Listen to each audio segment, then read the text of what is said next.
مقوی دماغ و مقوی حافظہ ایک لاجواب نسخہ پیش کر رہا ہوں، کیونکہ دماغ کی کمزوری کو رفع کرنے کے واسطے اس کا استعمال بہت ہی مفید دیکھا گیا ہے۔ اس کو استعمال کرنے والے ہی جانتے ہیں کہ فوائد کس قدر دیرپا اور عمدہ ہوتے ہیں۔ اس کے استعمال اور خصوصاً متواتر استعمال سے دماغ نہایت قوی اور مضبوط ہو جاتا ہے، کمی خون سے پیدا ہونے والی جملہ شکایات رفع ہو جاتی ہیں، کثرت محنت کا اثر زائل ہو جاتا ہے، کثرت جمع اور بد اعتدالیوں کے عوارضات مٹ جاتے ہیں۔ نسخہ نوٹ کر لیں۔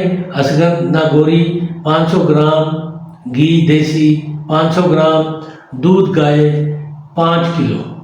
اشگند ناگوری کوٹ کر، پیس کر، چھان کر گھی اور دودھ کے ساتھ مکس کر کے آگ پر جوش دیں۔ جب اس کو اچھی طرح جوش آ جائے تو پھر اس کو رات کو جما دیں، جیسے دہی جماتے ہیں۔ صبح کے وقت بدستور معروف بلو کر کے مکھن نکال لیں اور سنبھال رکھیں۔ اس کا استعمال حسب عادت و برداشت مریض کو کھلایا کریں۔ آپ کی سوچ سے بڑھ کر آپ اس کو پائیں گے۔